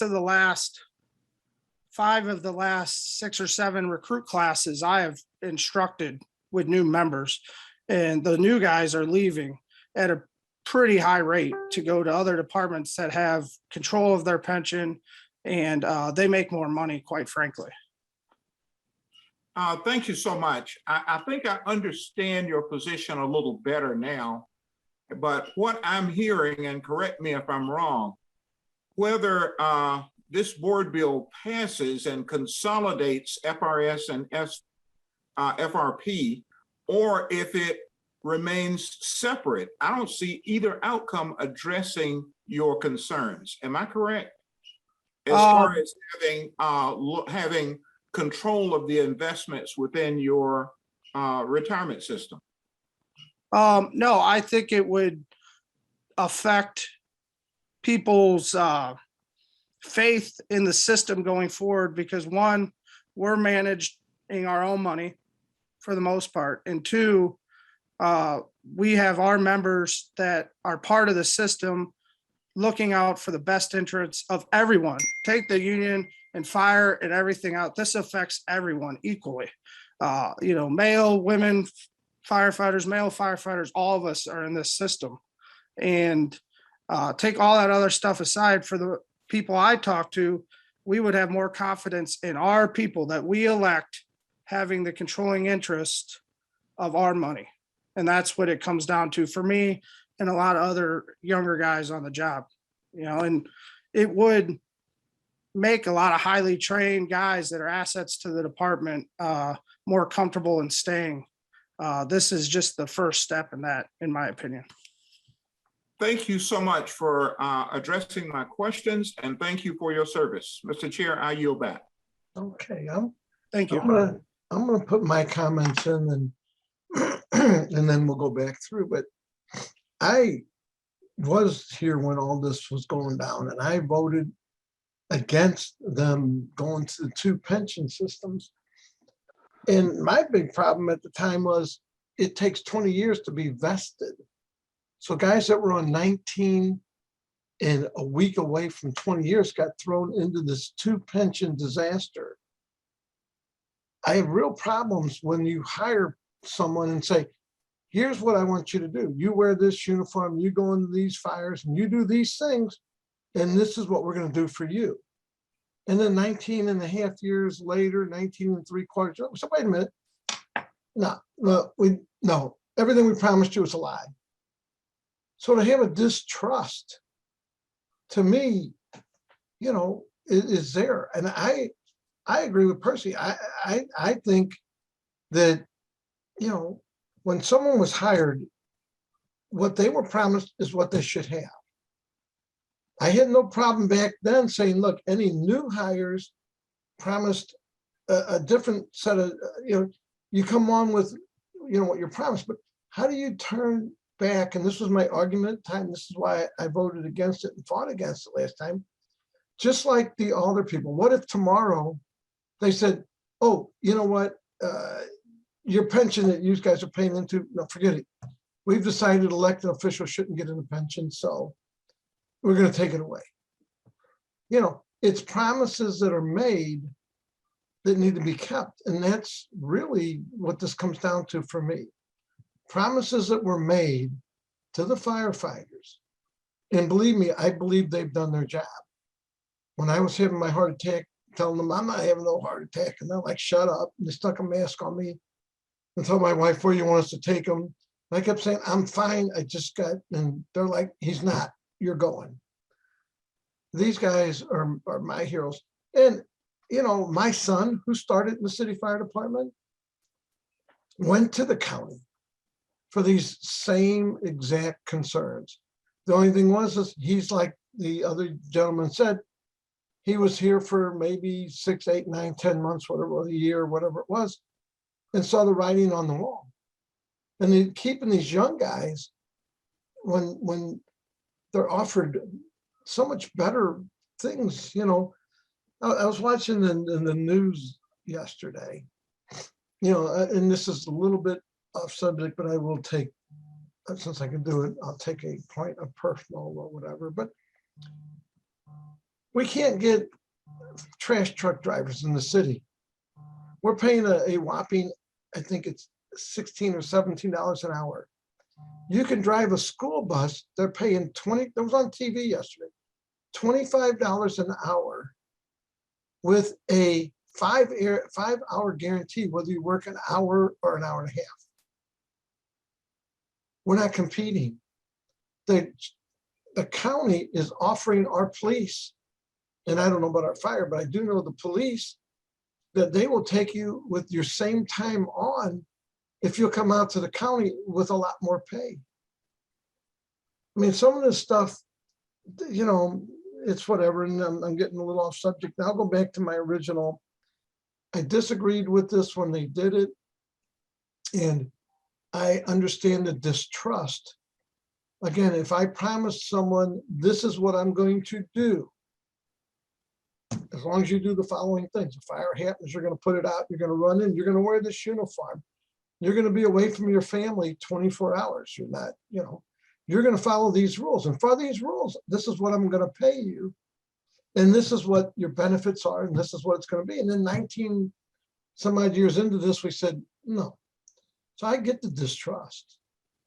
So, I mean, that's just my thing. You know, I mean, I don't think you'll find one member of the whole Board of Aldermen or one person in the whole entire city who doesn't love our fire department. I mean, if there's somebody out there says, yeah, I hate my firemen. Fire guys are loved.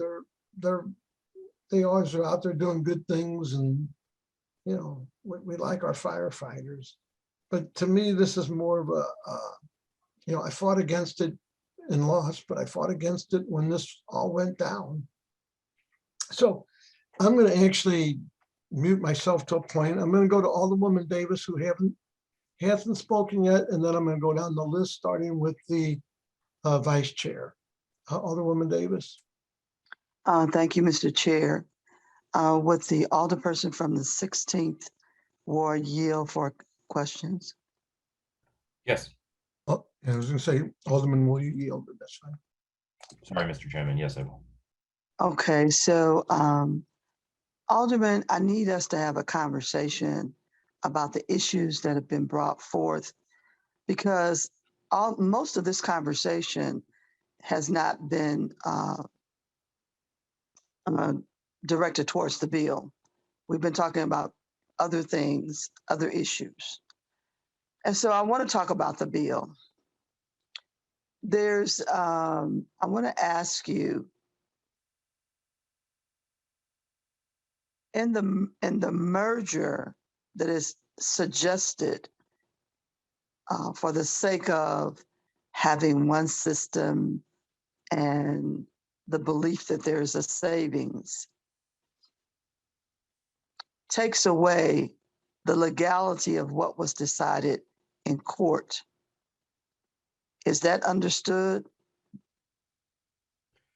Yeah, I think if I understand your question, correct. I mean, the judge ruled that there needed to be two systems, that you couldn't just, if you wanted to achieve pension reform, couldn't just change. You couldn't actually have pension reform to FRS, right? The judge realized that. The firefighters had a case there, that it was illegal to change those benefits in an effort for the city not to contribute. But what was then decided by the judges, well, if you achieving pension reform, you have local control. It's enabling legislation anyway, is the way the system's set up. You create a new system. And I think that's where we see those pinch points. And you are correct that this board bill expressly just creates one government body for those two systems. Those two systems have to stay in place. And if I would say if your issue is around efficiencies and governance, and giving a morale boost to firefighters, as well as having members, employees in control of their own financial future, then you'd be in favor of it. If you want to change benefits that have already realized the city cost savings with the 8% to 9%, the 55 retirement age, and the banking of sick leave and others, those can be addressed. Those can be addressed via simple ordinance. So if alderpersons or a coalition wants to introduce an ordinance tomorrow to reverse that, they certainly can. And that's a different conversation. This board bill does not undo any of those benefit savings that were realized. It really just does the two things that I mentioned, Alderwoman, which is I think it gives a morale boost to firefighters because, two, they know that a majority of firefighters are controlling their financial future. And so I am always in support of employees. Number one, when we talk about morale should also be gauged by education and understanding of everything, not just some things. And so I'm really, I'm supportive of the firefighters. I'm supportive of them receiving the appropriate input on their destiny. But I'm also, as a former president of the Teachers Pension Fund, I also understand everything else, most especially the condition that pension fund was in when we did take it over. And it was not healthy. The decisions that were made for investments were not good. Some of the decisions that have been made for disability had question, but that's okay because you're moving forward. And I do believe that they should have some representation. I don't think it should be solely only the firemen. I think they should have some representation in this decision-making body. Most pension funds have that. The average pension fund is not run solely by employees, so I'm not gonna support that theory because it's not so. Also, I believe that if we take a moment here, we can figure this out. I totally respect Paul Payne and his understanding and his practice and his oversight with this, but it's a little bit more than the technical part of it. And that's where I want us to go to. So Alderman, I also wanted to ask you, if you are in a position where we could continue to have some conversations about this, because I do want to see the employees have a better feeling, number one, about it. I think that's important.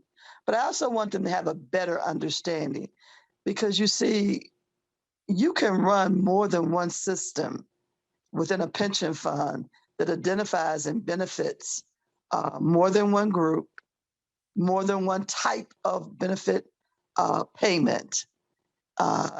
And that could be a joint representation. And I'm gonna give you for instance, the St. Louis Public School Pension Fund. We also manage the pension funds for the charter school members, some private schools, as well as the public schools. And so all of those systems run based on what they have, their representation in boards have agreed to do, but we implement it. And I think a lot of this is getting confused. And so I want to make sure that everybody understands all of that too, because I do think that we should find a way to make this work. I'm going to be very supportive in getting there. I don't believe there's something that's going to happen today or should happen today. And I have promised you and others that I am solely in support. I tried to do that, get it in a better position back in 2013. I visited the fund. I talked to the members. I talked to the staff. I went around and around. But, you know, sometimes you just get stuck, and I understand that. And you just want it your way. But there's some other things to look at and consider. And so I do believe that we can make this work. And I do believe that everyone should have that intent to make it work. Because if you don't have employees who are sitting there with some skin in the game and feeling comfortable about the decisions that are being made, that's not healthy. It's just not healthy. So I'm hoping that we can get there. I'm going to continue to listen today and see where we are. And I'm going to try to be as supportive as I can be, but I don't think we're there yet. And I'm still going to listen. Okay? Yeah, I appreciate that, Alderwoman. And I agree wholeheartedly. What I would like to achieve today is to look. We go on. The board shuts down for summer break to close the business tomorrow. My intent was to hopefully pass this out of committee today, because as you know, sometimes that helps incentivize people to come to the table, knowing that that's true too. The bill is in the broader hands of the board, right? Not just board members, bringing them into the conversation over the summer, but I have the commitment from Local 73 and the proponents of this to have as many conversations as we need to over the summer break before it gets taken back up in second read and perfected and any of those moving protocols. So that's where my intention is today. I don't want to fast track this at all, because I expressly having conversations with Local 73, Nancy Cross and others, it was that we would take advantage of summer break to figure this out and see where and really do see where it goes. So that I just wanted to be upfront. I am going to ask for a vote out today with those intentions. Well, I could live with that, because I think that gives us time to get some things done. And I do hope that everybody comes to the table and let's figure this out. I'm going to be very brutally honest with both sides. Yep. And I think that's the only way we're going to get there. As you always are, and that's appreciated, ma'am. Okay. All right. Thank you so much. I'm done, Mr. Chair. Yeah, thank you. We're going to go back down the list. Vice Chairwoman Tyus. Thank you. Thank you, Mr. Chairman, members of the committee. So one of the things I heard, and I always love to hear from the firefighters and the people who do the work. One of the things that I struggle with, because I haven't supported this, but I struggle with how easily we hand out money to very, very wealthy people, and then we can tend not to work with our workers. Okay, so that is something that I struggle with. I heard Mr. Weffelmeyer, is that how we pronounce his name? Weffelmeyer? Yes, Okay. ma'am. I heard him talking about that he thought that if they controlled the pension, that they would get more money. I think it would have to depend on who you have on that board, because see me, I want somebody professional control my money. So everybody who I work with, I don't want them to control my money. So I just want to say that that is no disrespect to the firefighters, but I want somebody who has some actual financial background. And I was wondering if anybody had any comparison of how the funds have done under city control versus under when the firefighters used to control it. That's the kind of stuff I like. I like black and white math. Mr. Payne, did he leave? Yes, he's gone. No, Paul. Paul, do you have any comparisons at all? Sure, actually I do. In the annual reports, not the actuarial reports, but the GASB statements, these are the accounting reports that review.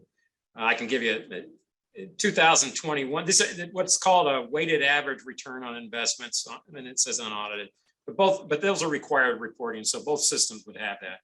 FRP 2021 was 22.98%. FRS 22.42%. Okay. 2020 FRP was 10.33%. FRS was 4.69%. 2019, 1.43% for FRP, 1.80% for FRS. So, I mean, you can see comparables, and I can go on, but those reports are available. Right. That's what I figured that. Okay. So I do understand the need to have your finger on something that you believe that is yours, and you're ultimately going to be the beneficiary of it.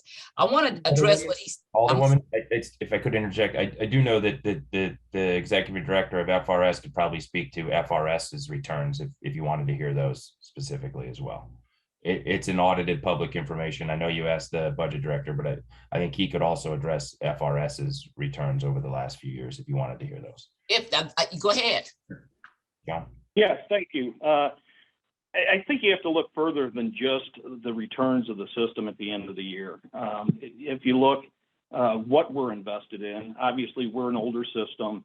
As I addressed earlier, FRP is simply unable to diversify into broader areas, and that carries a higher risk.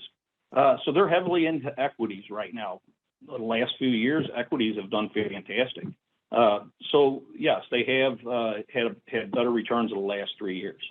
If you dig a little deeper though, and you look at what retirement systems compare themselves to, we have asset classes that we invest in. If you look at the equity asset classes that we invest in that are similar to what FRP invests in, across the board in every one of those asset classes that we share, we have outperformed FRP over the long term and the short term.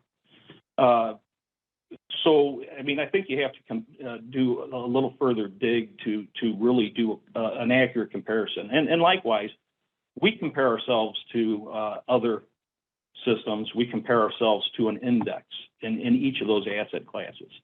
Over the years, FRS has returned a rate near 8.5% over a 30-year period. We've brought in additional monies for the system by hiring our managers.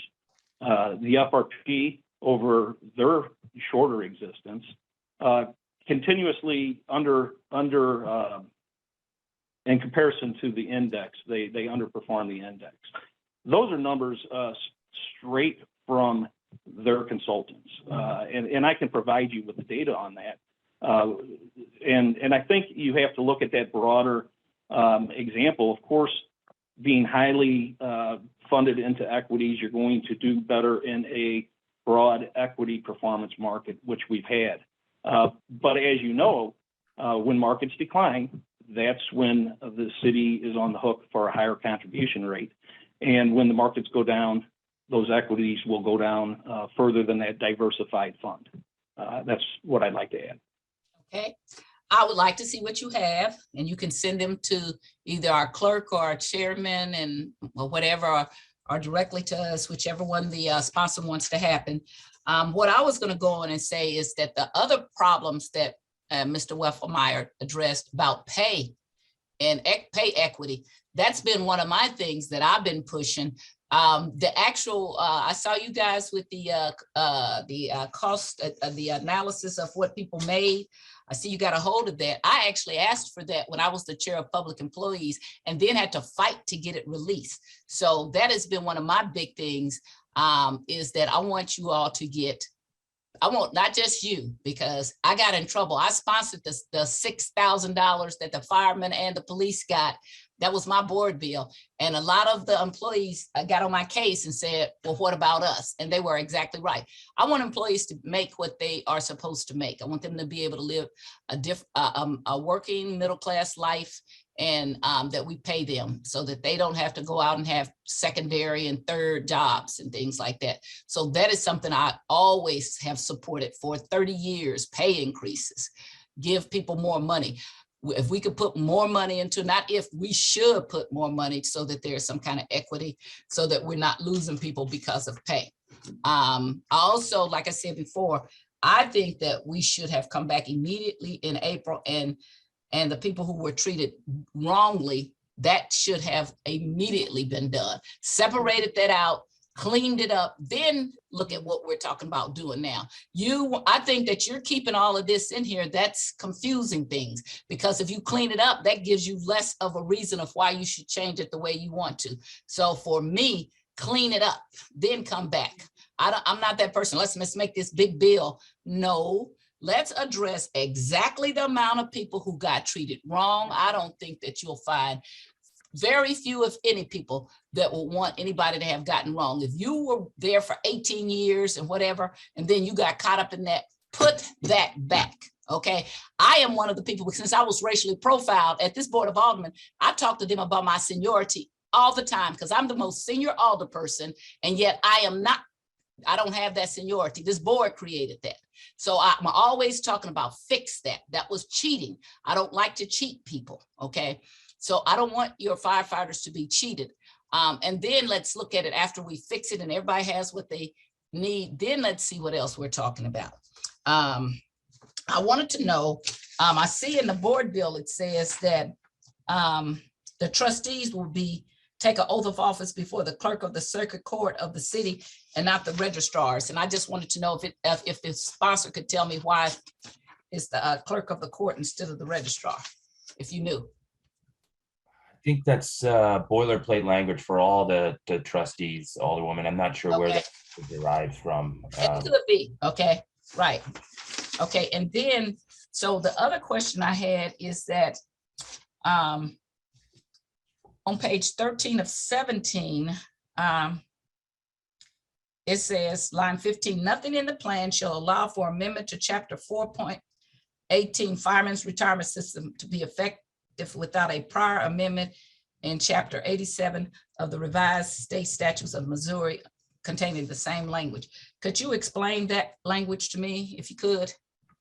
I think what that's saying is that no benefits will be changed unless that ordinance is amended, and then enabling legislation is enacted at the state level.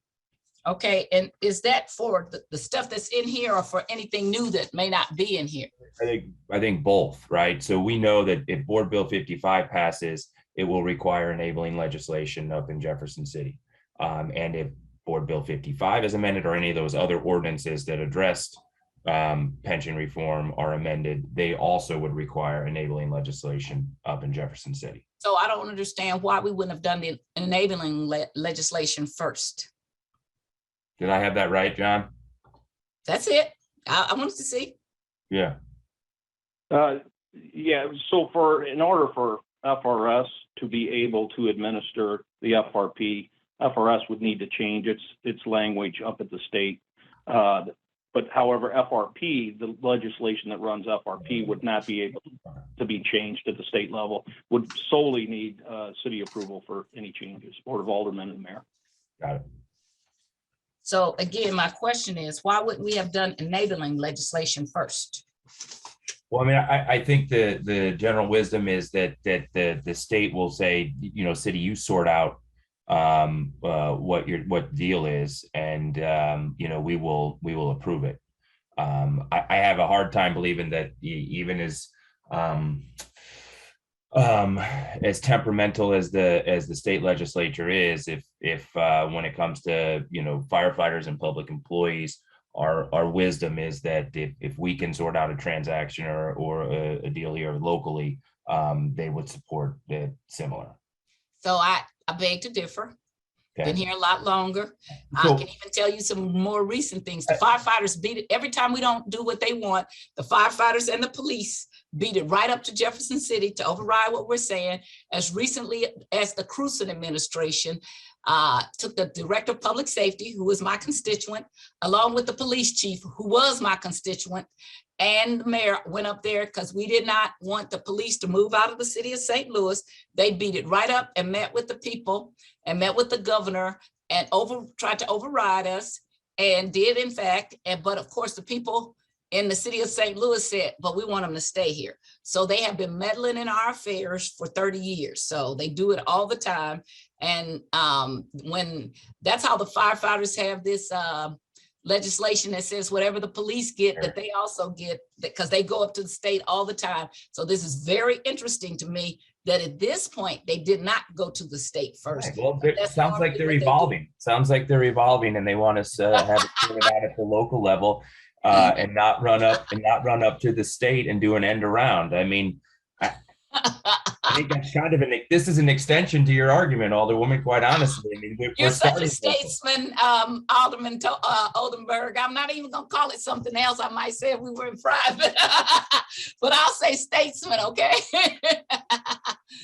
Okay, but okay, if that's what you say, okay. But that's just not been my experience for, they usually have it in hand and they come like this. This is what the state says, okay? So that was a concern. That was one of the things I had a question about it when I read that. That was one of the things I had wanted to circle back around. So if they are evolving, great for them. But the next time they come with something like that, I'm going to ask what happened to did they have a backslide or whatever? Because to me, they're playing, again, they play chess. They play it very well. How does this work for me? So in this case, they need to have us saying we're for it. But in other cases, they don't care if we're for it or not. When we say no, they run right to daddy and say, daddy, mommy, and daddy will say what mommy said. We don't know what mommy said. And we just want what we want. So, but that's fine, because I do advocate that people who work for a living are to advocate for themselves the best they can. I don't necessarily have to agree with everything you're saying, but I come from a union family, my mom, my stepfather, my father. And so I have been in the middle of workers' rights since I didn't even know I was in the middle of them. So I do support workers' rights. I have some problems with. And so I'm not going to support it, but I'm just not all the way like, I'm so opposed to it, but I'm just not hearing what I need to hear to support it at this point. Thank you very much, Mr. Chairman, and I yield back. Okay, let's see, we'll go down the list here. Alderwoman Davis, do you have anything else you want to add? No, sir. Thank you very much. Okay, Alderwoman Howard, anything? Yes. I appreciate the idea. I think that we do need to tighten up a few things on this.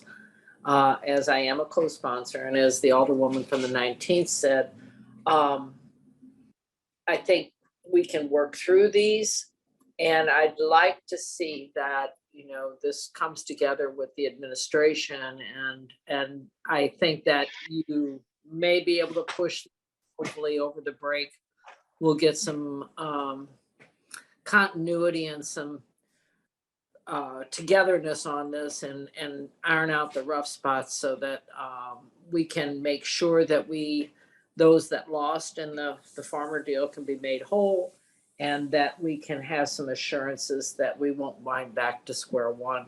I guess my concern is, that I don't want to see this go back under state control again. And I really think the city needs to be over this. And I think that the employees need to have a say in their retirement system. I agree with a lot of this, but my concern is what fail safes do we have that we're not going to go back up to Jeff City and switch everything around again. So let's move forward and see if we can get the rough edges ironed out and have everybody in agreement on this. Thank you very much. That's all I have. Alderwoman Pam Boyd, anything follow up? No, I don't have anything else, Mr. Chair. Okay, Alderman Bosley. No, most of my questions were answered. I appreciate it. I do want to say that I do support the firefighters. I support all of our emergency workers. They are extremely important to the stability of the city, so we do appreciate it. I appreciate your efforts also, Alderman Oldenburg. I know you've been working. You've been working very diligent with the firefighters unions and everybody to try to get this to Hamilton in place. So thank you. I will say this, I will just throw a suggestion out that I know you're looking for a vote today, but if it's amenable, maybe hold it until we get back in session. I don't want to see it not grow the legs that it needs to, based on just the differences in the conversations that possibly need to be had, folks getting to the table, especially kind of regarding those kind of past things that have not been necessarily addressed here in the future. I don't know if this bill definitely isn't supposed to address those past issues that have been spoken about, and its intent is germane to what its intent is. But I definitely think there are some other conversations that may need to be had. I support, once again, the fire department. I do support the efforts that are being done, and I appreciate you. With that, I yield, Mr. Chairman. Okay, thank you. Alderman Bretton Ryan. I have no questions. Thank you. Alderwoman Shameen Clark Hubbard. Thank you, Mr. Chairman. I'll just say quickly that, well, maybe some people don't know, I'm just kind of like a history nerd. So I like going back on the history. I think that it teaches us where we've been and gives us realistic goals and visions about where we can go. And I know that Alderman Oldenburg, the work you put into this, and I spoke with you prior and told you that I would be a no because of my constituency and how they reached out and the responsibility that we all have down here to speak on behalf of our constituency.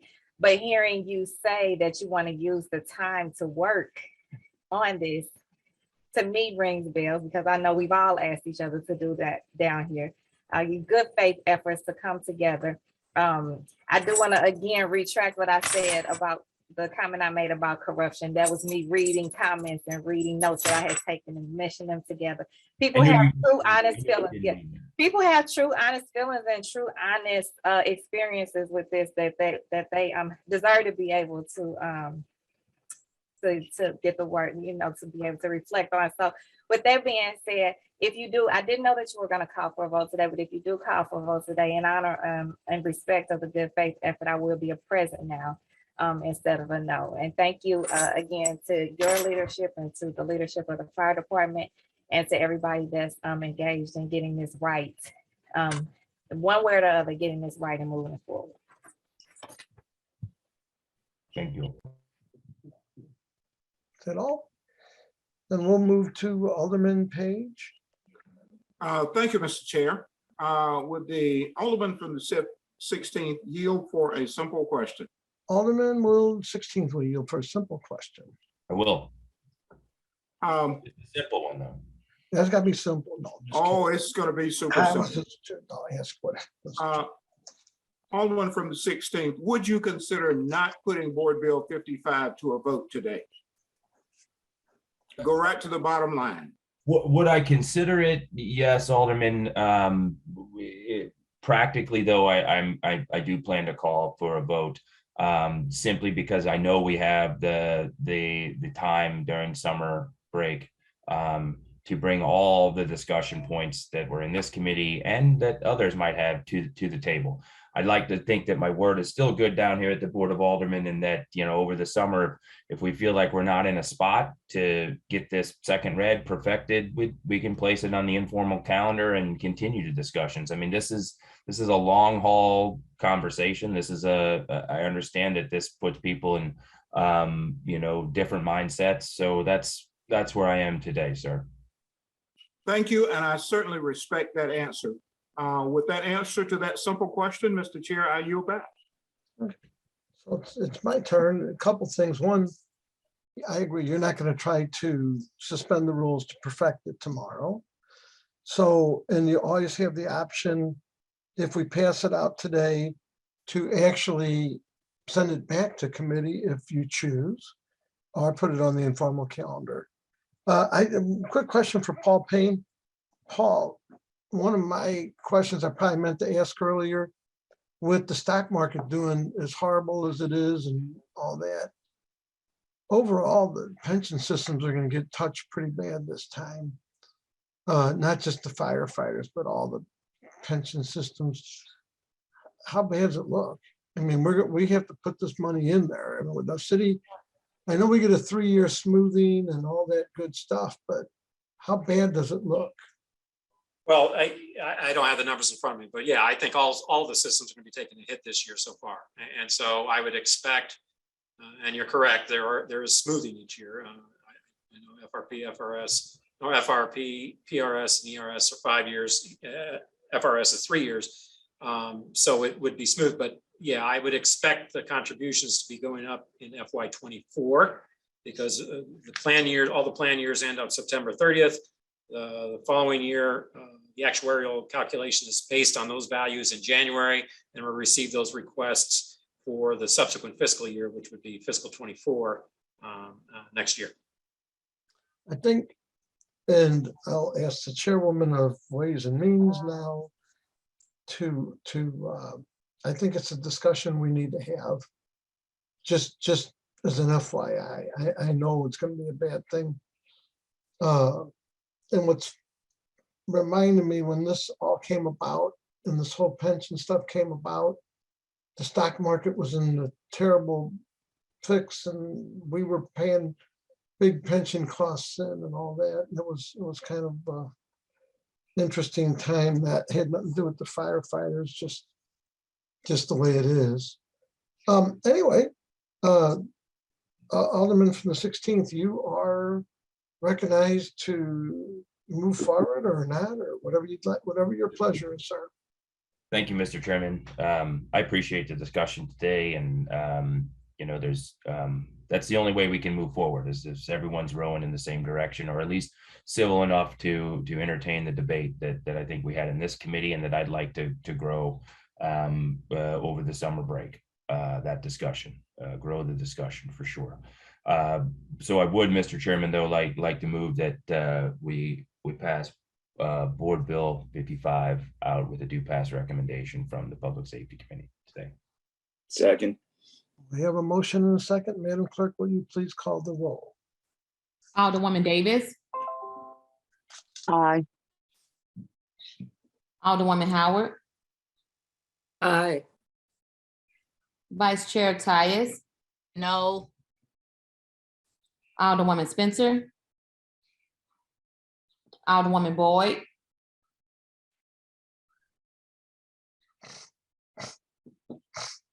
Alderman Bosley,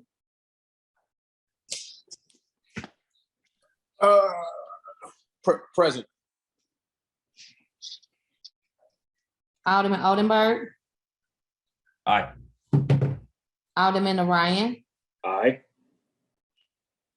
Alderwoman Clark Hubbard, Present. Alderman Page, No. Chairman Bokoro, Aye. Alderwoman Spencer. Are you deciding you're not gonna vote? Alderwoman Boyd,